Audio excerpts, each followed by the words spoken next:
Let's see Paul Allen's card.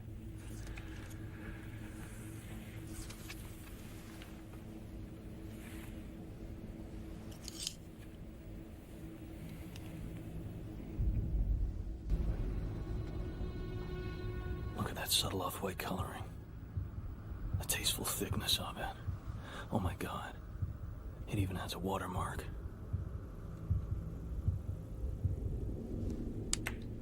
Something wrong? Patrick? You're sweating. Yeah, man. So like, how did you get started in MMA? Like, I'm genuinely curious, as someone who's like so fucking entrenched into this world, just as like an outsider, but just gradually trying to make my way into it by all means necessary. How did you get your start? Well, I've been in martial arts next to my entire life. As a lot of kids start really, really young, and I had that same opportunity.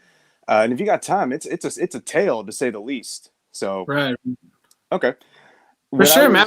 Yeah, can we get your name and all that jazz, please? I'm not fucking professional, to tell you the truth. I just wanted that. Yeah, just get that out of the way, and then we can, get into the nitty gritty and stuff.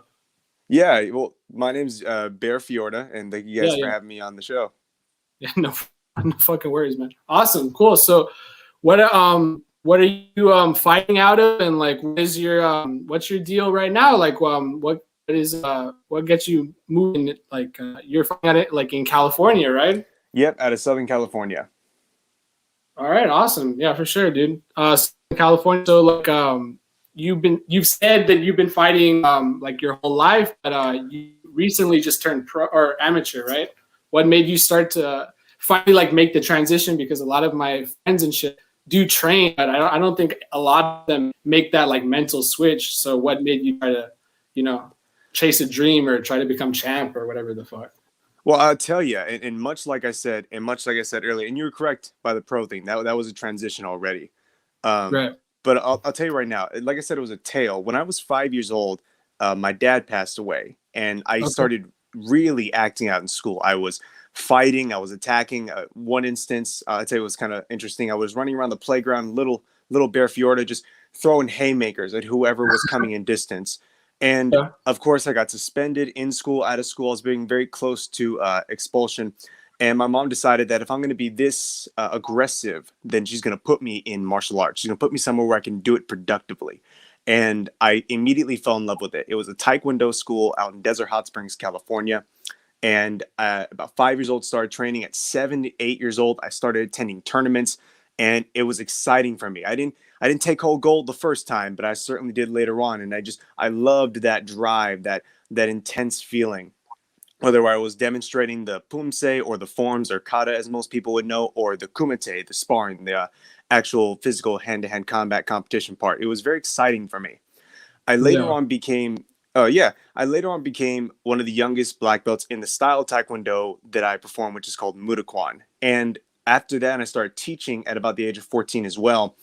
Later on in life, closer to when I started the MMA portion of my life, I met a good friend of mine now who is an ex Muay Thai champ, and he had 10 years experience fighting in the ring.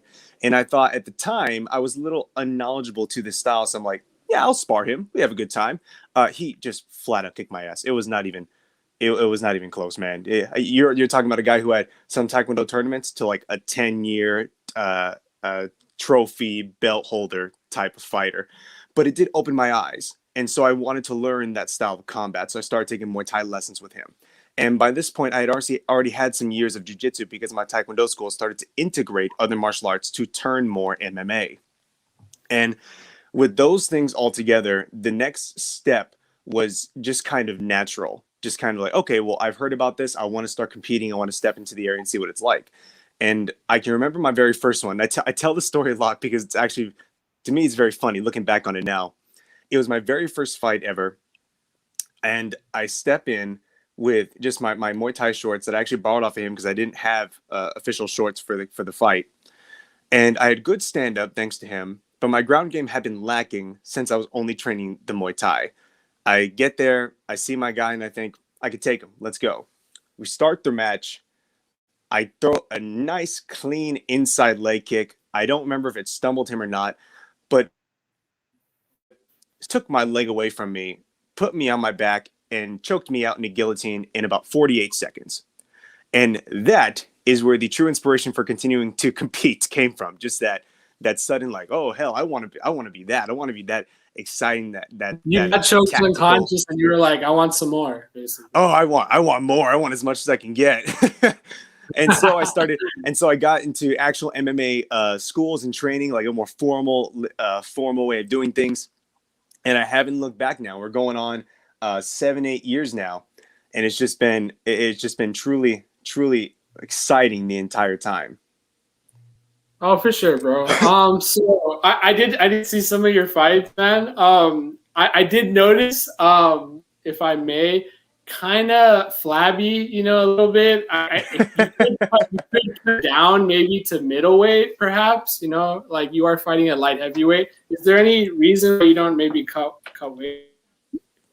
It's interesting you say that. A couple of those I did cut weight, and I actually don't promote. I don't promote that anymore. I don't promote cutting weight anymore. And the reason why, just a big reason I do that is because when I run a nonprofit for MMA. It's a gym where I teach everyone martial arts for absolutely no cost out in Cathedral City, California. And when I opened up, started teaching people about that, I started promoting the idea of walking around at weight, because I know that when I cut the weight, at the time fighting 205, it was about 225, 235, and I cut down, I'd feel so drained and so tired. And even though I was cutting down that weight, and I've noticed that I was still the bigger guy, even the way I was standing, not always taller, but I was still bigger. And so I knew I can comfortably sit somewhere like 205, work my cardio, work my strength, work my conditioning, everything. And it would have been perfectly good to compete there versus feeling the after effects of losing all the water and cutting back on the food that last week. And I know some people even take it to a more extreme where they're cutting weight, a couple day prior, trying to drop 17 pounds in a hot tub somewhere. And that's insane. So when I started teaching the students at the gym, I wanted to give them the idea of, hey, if you're going to compete, here's a smarter way of doing it, in my opinion. And I've heard people like Joe Rogan talk about it. I heard a lot of other the pro MMA fighters talk about it. Some of them who don't even spar anymore, which is an interesting topic in itself. That just the aspect of cutting that weight does so much to the body that you might actually have a really strong chance of competing effectively and fairly just by walking around at your weight and learning to combat people at that size. No, I understand, man. It's just I saw like your last fight, the guy was towering over you. He kind of made you look like a child. So I was kind of you're absolutely it's right. Obviously not a natural weight class, light heavyweight. I'll tell you. Middleweight. No. I'll tell you. I'm sorry. I don't mean to not cut a you off or anything. welterweight. Some good condition. Yeah, That's go interesting for it. you say. It's interesting you say that. I'm actually moving down to middleweight. So you definitely hit the nail on the head right there. I'm definitely going down one. And it's funny about that last fight. I get comments on that fight, and I'll tell people about the story. That is the single worst fight I had, and it's the one I learned the most from. And it's the fight you never wins. Yeah. Oh yeah. And it's the fight I took the morning after my girlfriend had a miscarriage. Oh man. And I spent all night up with her, and we get to the morning of, and I have a decision to make. Am I going to go? I can't remember the guy's name. So sorry about that. But am I going to go up against this guy the way I am, or am I going to cancel last minute on him? And I've had the experience of people dropping out last minute, and I knew I didn't want to let down the promotion, let down my opponent, let down the people who are there to watch. So I decided, okay, I'm going to go through with this fight. And man, if you're saying you saw me in my fights, that one was just not good, to say at the very least. I just thought you were being a little bit manhandled just for the size. I wasn't even talking bad about your technique or anything. I just felt like, no, I appreciate that. That's super kind. No, of course, yeah. Like I'm just getting into the training myself, so who am I to judge someone's like technique? I was just saying, like even the greats like Fedor Emelianenko could have been a middleweight. He was the greatest heavyweight of all time. I was just saying that perhaps that some conditioning helped not only in the cardio aspect, but also obviously in your frame, because, you're obviously not going to be fighting a guy who was, I assume that guy was like, what, 6'3", 6'4", and you're like, what, 5'11"? Oh, he certainly made me feel like an infant. I'll tell you that right now. Just standing his side by side with that guy at the weigh-ins as well. If I look Sure. dead on him, staring at his chest, I have to look up and like make the face at Yeah, him. That is always a he's fun not thing. helping anyone. Yeah, for sure. Yeah, and funny you mentioned Fedor Emelianenko. That guy, yeah, I agree with you, man. The best heavyweight to step inside the cage, Yeah, and exactly. he's like the poster boy for anyone with a dad bod can still be a world champ. I like not cutting weight and shit. Yeah, I agree 100%. He is like an anomaly though. Like, He's yeah, definitely but a he is specimen. like, he's fucking awesome though. Yeah, I mean, in heavyweight goats, you know, there's obviously like Stipe, Kane, but then to me, it's always going to be Fedor, at least for And a long time. yeah, and just to prove that point, he was still competing in Bellator until very recently. I think Yeah, his last victory was secured over Chael Sonnen. yeah, exactly. I think he even like won against like a fat washed Rampage. You know, he's still securing the W's, which is Yeah. you know truly remarkable. But yeah, and I mean, continuing on, it's obvious that you know martial arts is ingrained into your bone, which is like super awesome. Are there any fighters that you try to emulate besides your own? Like, I noticed that maybe you and Jordan Wright of the UFC might have something in common. You know, that of like the Taekwondo karate background. You heard of him? The Beverly Hill Ninja. I have not, but I definitely gonna check him out now. That sounds really fun. Yeah, I met like Southern California karate background. You know, white guy. I mean, like that would be up your alley, man. I think that's something to strive to. Yeah, absolutely. And I take inspiration from a lot of people who tend to meld the Taekwondo and karate aspects into their style of fighting. And so in fact, I think you might hear this one a lot. I think part of my biggest inspiration as far as people I'm trying to emulate is Bruce Lee and Muhammad Ali. And in fact, I actually made a character where you combine them and we get Bruce Ali, because the tact there between those two guys, the speed of Ali's hands, his movement, the flow of Bruce's kicks, his speed with his footwork. These two guys, I mean, yes, give them some modern MMA training, but just the way they move, their mindset, that's a champ right there. That's a 10-year guy who's going to hold the belt for a long time. And so that's what I'm looking to emulate. I'm surprisingly quick for a big guy, if I don't mean to toot my own horn there. So that's kind of where the direction I want to go, is as fast as I can be while still being at the heavier weights gives me a clear advantage in my mind. Yeah, no, I believe that's lost upon the big guys is like the movement. I don't know if you know of Cyril Gahn in the heavyweight division, but he has exquisite footwork and just and in general, like a lot of fighters like Lomachenko in boxing, they practice like ballroom dancing and stuff. You know, a lot of like weird training that people don't.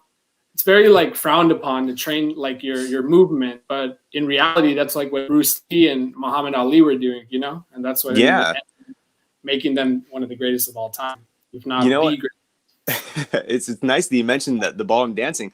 I take dancing classes, and particularly ballet. Ballet has been incredible for my flexibility and balance, and you know, and a lot of us sportsmen take that as well. There are some famous football players who've done the same thing when they wanted to work on their body mechanics, how they can move in their sport, especially when fighting. That stuff is so good for you. Although I will say you're right about that. People do tend to look not so fondly upon just these kind of extracurricular activities to assist with your body mechanics and movement. But again, like you're saying, I completely think that that's worthwhile doing. Anyone who's going to take up an active role in competition needs to have that added something, that added oomph that puts them above the competition. And people like you said, Lomachenko, that's a good example of right there. I just don't think everyone needs to drink fucking raw eggs and, you know, like like meat, you know, out of like the freezer. You know, they can do other unorthodox stuff. But moving on, how did you get in touch with Summer Helene and stuff and all the jazz? Like, how did you become the co-host, if I'm not mistaken, of a successful radio show? Like, how did that all come about? You know, tough guy like you, MMA connoisseur. Yeah, and I got to tell you, being on Tune In BTS with her has been an incredible experience. I got an opportunity to meet lots of fantastic people, just being the host and interviewing different individuals. There a lot of fun times there, and it hasn't been all too long. I started officially being the host just this year, and I was kind of being the guest or assisting off and on throughout the last few months prior to 2021. The way it happened was I met with Alexis, who is her assistant, and we started working together as far as my fighting goes, my social media and promotion goes. I met with Summer just about a year ago, and that's when everything for me really started to boom, and I really started to get up everywhere on social media. It's been a huge help for me. And she asked me to be on the radio show as a guest, and so I did that. I had a lot of fun. I got a lot of good traction from that, and I really enjoyed her actual co-host at the time. There was some complications where she was out without a co-host, so I took over as the guest co-host for a few shows. I was doing pretty well. She seemed to like how our chemistry worked behind the screen on the mic, and so she just dropped me the offer. Hey, do you want to continue being the co-host of Tune In BTS? And I, with it in a heartbeat, said yes. That was I enjoy it. So exciting, get to meet the people, and now I get to do this on a regular basis. Oh, that was easy, man. But I love it so much. It's been such a good time. Yeah, no, I bet, right? Yeah.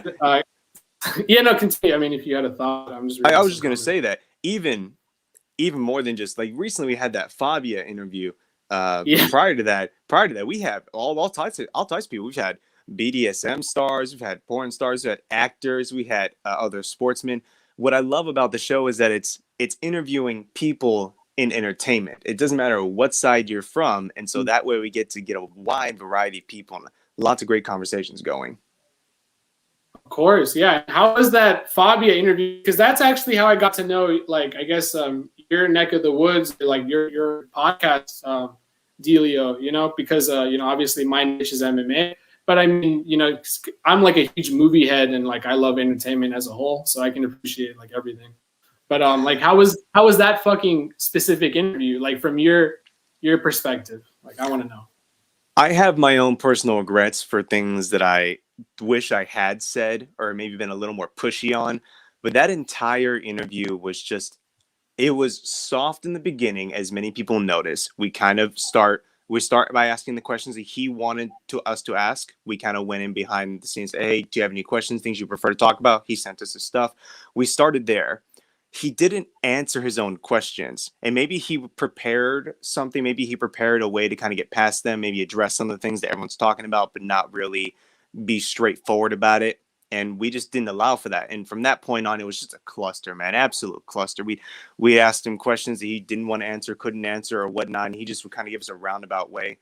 I mentioned on a YouTube video I posted, which discusses the interview itself, where he would say things somewhere along the lines of, "Oh, that's a great question," or he'd say things that were more aggressive, like, "What do you want to know?" Because he's trying to manipulate the situation to get what he wants out of it, and it's just, ooh, no, man, he's that like was a texture narcissist for sure. Like, I wasn't feeling the energy much. Like, well, from the get go, me as well as like a plethora of like MMA heads. Like, we don't really like what he's spitting. We think he's like kind of a snake oil salesman, and I'm really glad that Summer, as well as you by proxy, put him in his place. And now I think he's kind of skedaddling, from at least our neck of the woods.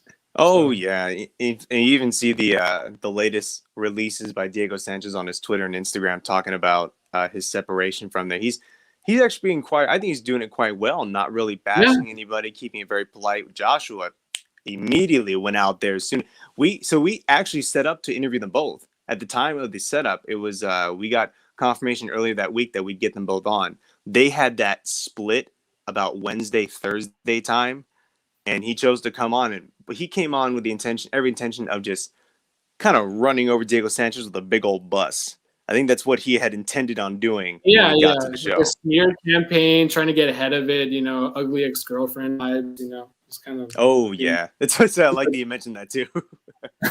Like a major bum, man, like for sure. Like, really didn't like what he was spitting, Obviously, other commentators were quick to lambast him as well, I'm just kind of like above the whole kind of roasting this like manlet, but just in general, like I feel like if you're an adult, you know what he's doing, and just kind of like ignore him, just kind of, and you won't get the energy or like the clout or the money opportunities that he obviously wants, And that may have been exactly what he was after. It was just some clout, some way to kind of promote his name. If he's going to separate from Diego Sanchez, he wants to, burn all those bridges and make him look as great as he can be. Yeah, which like I thought you guys actually covered like a mini conspiracy beforehand. I mean, now that it's all said and done, you know, the whole OnlyFans thing, just now, like a lot of our outlets, you know, on the MMA sphere is just now touching it. I really wish they wouldn't, but it's like it actually is big facts that, you know, he was kind of being puppeteered into potentially being like, you know, like used as an OnlyFans model. And I just think it is wild, but it's not. I mean, Summer of all people should know, you know, like how that works, right? If you're being orchestrated to be used as like a sex, you know, symbol, icon, what have you. It's just, I guess MMA is in like their infancy. They're not as, I mean, they're kind of innocent. They're not as much. They're not as like fucked up as like, you know, the Hollywood sphere. But I mean, it was kind of cool that you guys like uncovered it before. I guess we had to. But we just care about Diego's well-being, I guess, which is why. Well, I appreciate that. And, you know, we brought him on because we really cared about Diego. We were actually intending on offering him uh, counseling if he was to separate from Joshua Fabia, because one of my biggest concerns as a competitor is that one day I might end up in a situation where everyone was kind of speculating the aspects of CTE with Diego, that I would develop that or some other kind of trauma through the years of training and competing. And then some guy like that comes in and starts taking advantage of me. So I really felt for him, and I really, because it's something that concerns me so bad about my own future, and I wanted to offer him all the help that I possibly could. And, you know, going back a little bit to when I talked about the free MMA gym, I got students, kids who have aspirations of coming up and doing this stuff. And you know, I think about, well, how would I want to react as their training, as their coach, their mentor, if this all happened to them? You know, I started this gym with my mom to bring martial arts to literally everyone possible, because I think it builds them up. I think it creates futures, and I think it gets them off the streets. Yeah, definitely. And to see one of them or myself end up in a situation with this Fabia guy, I couldn't imagine it. So I wanted to offer everything I could to help Diego. And I know it was something that me and Summer discussed about doing too. 100%. There are like these, I don't know if you know the fighter named Alex Morono. Yes, I have heard that name recently. But he said it best. Like there comes like a time, like, and it used to just be like, you know, like 100 years back. But like, I mean, he's like one of these old timey traditionalist martial artists in the UFC, where he doesn't really care about like money or whatever, but he has like his own gym, like in Milwaukee or Yes. or somewhere like in the Midwest, and he prides himself on just making sure that his students learn like morals, and like he really doesn't get that much money out of his gyms. You know, he's just about like making sure his students are on the beaten path.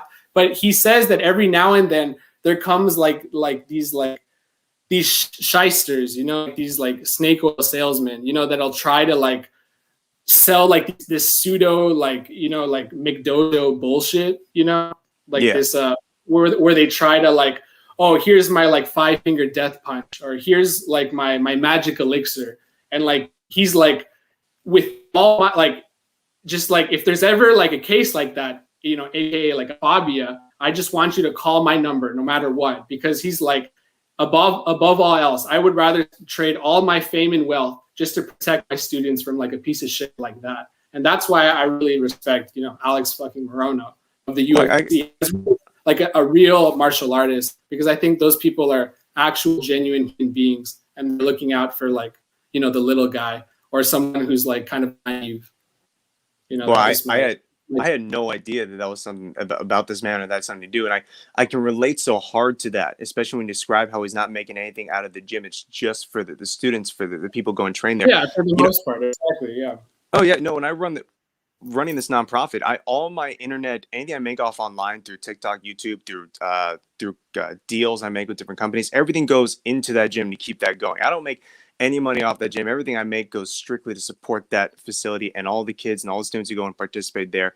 And I feel the same way that guy does. If there's trouble like that happens to you, if you feel that you're being taken advantage of, or there's something off in your life, please come talk. Let me help you out, because that's what's more important, is make sure everyone gets the right upbringing. And a big part of the reason why I have the gym to begin with is because when I was training as a kid and as a young adult, I had friends, because we grew up in a rougher area, who, when they dropped out of martial arts, they fell in with gangs, drugs, violence. And some of them passed away, and it hurt, and it ingrained the idea in my head that if they stayed in martial arts, they would have been on a better path. So I would not want anyone to diverge from a path of being a true martial artist.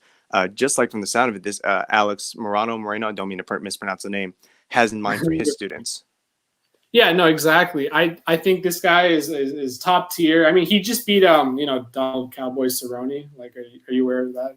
Yeah. Okay. Now I remember where I've heard this from. Yeah. He just beat him first round, and of course, like he's like without a doubt a great fighter. But I think obviously like there's karma, helping him out too, because a guy like that is only worried and looking out for like his family and his students, so I bet like a guy like that coming in on short notice to defeat Cowboy, obviously like there's someone else looking out for him, like pay it forward, as you will. And in general, I just feel like this Fabia episode for like the MMA community has really like showed, like Summer was saying, that there are some really nice people in this community, but there are like a lot of like scumbags, and you just got to be wary of it, and yeah, dude, that's really fucking sick about your nonprofit. Like, do you want to talk more about it? Yeah, like just because I am genuinely curious, like what goes on. Well, the basis for the gym, it's called Free MMA, and we are a nonprofit organization that teaches people martial arts and self-defense for no cost. And the no cost thing was because of what I mentioned earlier, where people had to drop out and fall into the wrong crowd and have a really tough life. And unfortunately, in my life, losing them, I don't want that for anybody. I never would. Martial arts gave me such an incredible opportunity that my mom worked her ass off, busting her butt, either jobs or getting me to the classes, making sure that I had this opportunity, this kind of lifestyle that would now turn into a career for me. It's something I want to give to everyone. I want to make sure everyone has this opportunities, if not to make it a career, just to find a place to come and decompress, find a place to be healthy, find a place where you can be yourself. And so that's why Free MMA was started. Me and her put it together. We came together a few years ago and had the idea that we can start this nonprofit. And it's been nothing but incredible support. And when you go to the gym, everything inside there is donation. Everyone's given to this. Everyone in the community is given to the Free MMA project because everyone believes the same thing. It's for the benefit of the students, for the benefit of the children who come in and learn the craft and genuinely take away from everything and bring it into their life, their homes, internalize the kind of lessons and the morals that we teach there at the gym. And that's why I'm just so happy to be so fortunate to have the kind of support we have to put it all together. Well, what kind of support do you get? Like donations, like are just like shout outs, like YouTube Read asks, how do you get the funding for the nonprofit? Like donations? What's up? Well, to the first two things you said, the answer is yes, both. Okay. Are you familiar with a gentleman named Sean Patrick Flaherty? Is that like an alcohol or an actor? It's an actor, and he was one of the main characters in the Boondock Saints. Oh yeah, for sure. He runs his own gym. It's a jiu-jitsu gym, and he had his own he has his own nonprofit for integrating students and young children into martial arts at the no cost as well, offering them scholarships. And he gave us a shout out when we talked to him about the project. So yes, definitely shout outs and donations, government grants, corporate sponsorship. People have been such a great help. The parents and the students who come by. We offer free waters, for instance. If you don't have water or can't get water, don't bring water to the gym. We will offer you a bottle of water for the class. Any day you come to the gym, anytime you want a bottle of water, it's there for you. And people will come by, cars, trunks, fully stocked, just cases of water. So they will come. They come through for you. People recognize when you're giving things to them, when they recognize a good nature in what's happening. And since we started this, I'll tell you, when we started the gym, we had a company donate carpet flooring that we turned upside down to use their rubber bottoms as gym mats. And then from there, we told our story to another gentleman, and he was a Sifu in Kung Fu, and he had a whole set of mats. He just changed out his mats for a new set.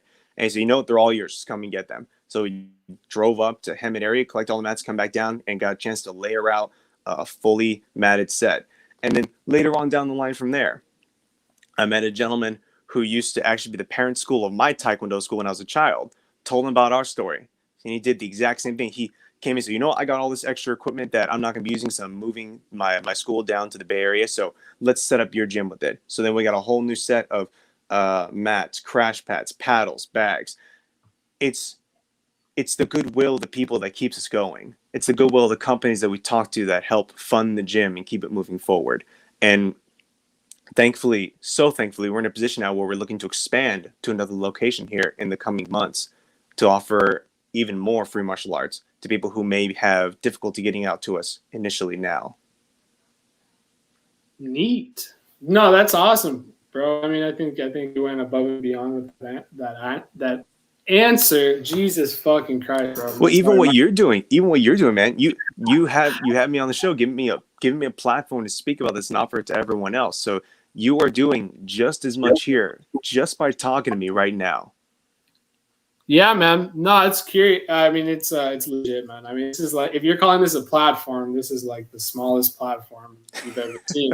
But yeah, man, just in general. So, I mean, I just have some like questions I want to nerd out with. So, you on your Tapology, man, you got like all these like NAs everywhere, man. Like, what's up with that? Why are you the enigma of Tapology? Like, need more stats, like, you know, your Tapology. Just because my friend you know, he puts it in like an algorithm basically, and he's like, where the fuck is this guy's height, etc. Like, what's going on?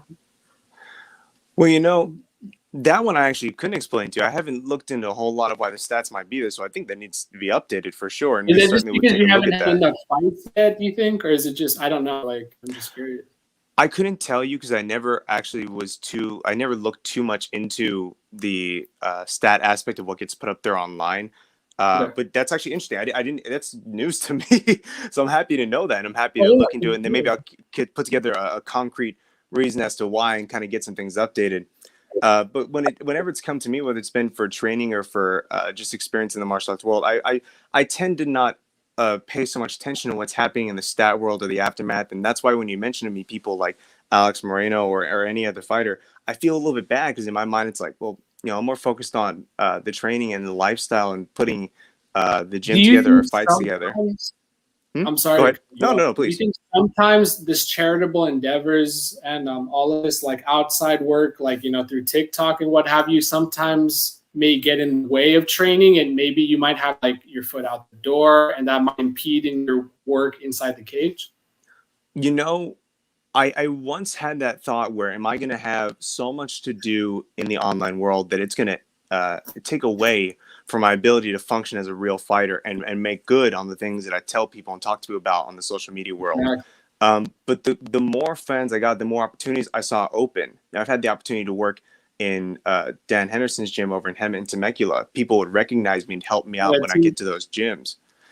It was one. I wish I could remember the name of one of the coaches. Particularly, it was a coach in Hemet at the Team Quest who immediately set me up to work with him. I had a fantastic training session there. It's funny. It's an interesting story. One of the guys at that gym actually met me and knew me from the TikTok. So it's kind of funny how with the more you grow, so you get like a few opportunities through your TikTok, like, but it's also price doing like the said TikToks, you may not be able to like do the fucking, you know what I mean, have time for said exercises and shit.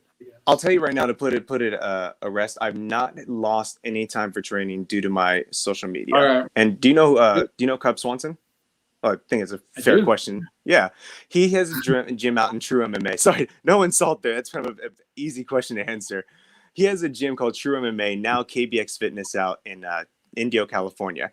And thanks to what I've done and with the gym and with my platform, we were able to bring the gyms together. And I got to train with some super high level guys. And what we had is our kind of like cross gym training sessions where they bring people over to us, we bring people over to them.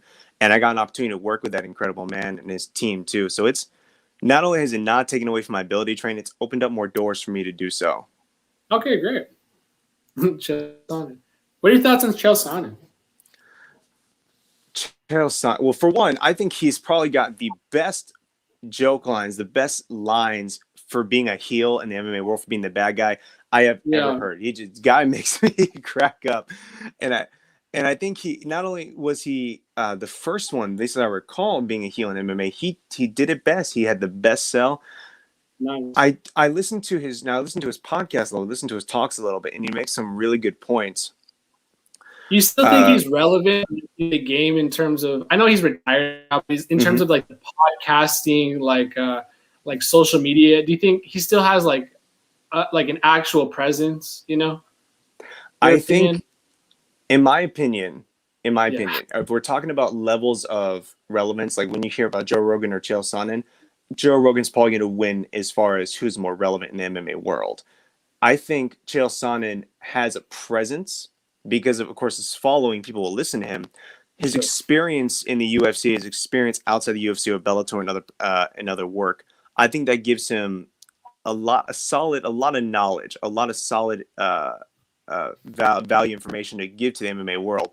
Sometimes I find it a little difficult to see whether he's being genuine in that moment about what he's saying. 'Cause No, I I can't think tell if he's got the more like personality going on. he's a super troll, but like he's at this position where he's like, you can really say like there's no gravity, and then people are like, okay, great, you know, or like fucking they'll just say like a bunch of tail memes, you know. Yeah, He's just like a meme lord at this point that that's true. you know, they're like just everyone loves him, you know. He's like Uncle Chill. He's like MMA's like uncle. I don't know, like he's at such a great position, you know, like where like he's never actually won a world title, but like everyone respects him as if he's won one, you know? I Like no think that disrespect. no, I completely get what you're saying. I think it's just that time and grade. He's got the experience, he has the knowledge, and even if he makes it funny or troll esque, he's still Yeah, conveying a message to you guys in some way. sure. Yeah, he's such a like diplomatic in like every like hot take that he presents. You know, he's kind of like a Stephen A. Smith, if you will, but much more bearable. You know, I can see what you're saying. Yeah, yeah, like oh my god, not let me like scratch that. Stephen A. Smith is fucking abysmal. Like every time he opens his mouth, like he'll just be like "cowboy quit," and just like everyone disliked that. You know, like everyone booed. And then, oh, okay, gotcha. yeah, I don't know. I'm not a fan of like the talking head format, you know, of like ESPN and stuff. Like if Chael does it, he makes it enjoyable. I don't know. Maybe I'm biased because of MMA, but I don't know. I am a fan of Chael, but I don't know. He's kind of a boomer when it comes to social media. Like for instance, I don't know if he's on TikTok. I don't think he is, but you know, you are a TikTok connoisseur. Like, how would you market him on TikTok, for instance? Oh man, I got people to help me marketing. Oh, for sure. I got Picking my brain mention. for it. Let's see. Got Yeah, you. I'll give it a fair shot. I think he would do great. Kind of bringing back that. If I know he kept it, but really turning on that heel personality on a TikTok platform. You know, any relevant MMA news to come out, Chael needs to be on that platform. I'd say a good 30-second to a minute, taking the full extent of that video, just to be him about whatever that news might be. And he's already got the popularity, so I think he'll pick up quickly. Gotcha. Have you noticed a lot of like the heel persona or all of that just ends up just roasting Brazil? Like that just ends up becoming like what you got to do. It's basically just Colby Chael. Like it's just like the tried and true formula. Do you think Maybe that's that's going to the be only his way to do it? tagline. Oh, I'm just Or saying maybe that could be like his tagline. Have you ever heard of Master Ken on YouTube? no, I think I have. Refresh my memory. So Master Ken is a comedian s style guy who teaches a fake martial art, but in an effort to display the inadequacies of fake martial arts. And he's done a whole YouTube career about it. And one thing he does is he always mentions the concept of re-stomping the groin. Because if you hit someone in the nuts, they're going to go down. So you redo it just to ensure what's going on there in the situation. That's kind of where I see Chael doing. Just that, even if it comes back to that Brazil hating kind of talk, that's his ending piece. That is it. And remember, don't like Brazil. Remember, go whatever to Brazil. And personally, not to insult Brazil. I fantastic fighters, fantastic place. But that could be his thing. Exactly. No, yeah, it's super like pseudo. I don't know, but that's hilarious, man. I mean, like you actually remind me of like a friend I have that just, oh my god, no, actually chat or whatever. He reminds me of Curry Ninja, which is like this like super awesome other content creator. But yeah, dude, you seem like he's like an MMA predictor, but he's located in Japan. Are you okay? Can I ask your like ethnicity? I beg pardon? Can I ask your ethnicity? Because we're about to wrap up, and I'm just. No. I don't mind. I oftentimes consider myself a healthy mix, but generally speaking, Caucasian. Oh, for sure. Yeah. All right. That was a weak sauce way to end it. But basically, do you have anything else you want to fucking project out to the layman or the masses or whatever? Because you got a hell of a fucking nonprofit. You got a fight coming up though, dude. Like I want to see a redemption arc. Or do you want to do any wacky shit before like your next bout? You know, maybe like knock out Hasbullah. You know, anything. I haven't put any thought into something along those lines, but yeah, we're definitely looking at August time, and yeah, I would love to incorporate some more strong taekwondo aspects. I'd love to see us. I'd love to land a spinning hook kick finisher right there, just right across the temple, across the chin. Give him kind of like a frozen stance, like Michael Bisping had against Dan Henderson. Something intense. Maybe not Bisping against Henderson, man. I mean, he was getting lit the fuck up, man. Both fights. Exactly like that. But no, as far as anything to go out on a message, I just want to say thank you again for having me on and getting a chance to talk about my experiences in the nonprofit Free MMA. Just anyone who's ever looking for mixed martial arts, self-defense, or confidence boosting training, Cathedral City, California, Free MMA. We will never charge you for a class, and we're always available. Awesome. All right. He's the pro. I'm not the pro. We're out.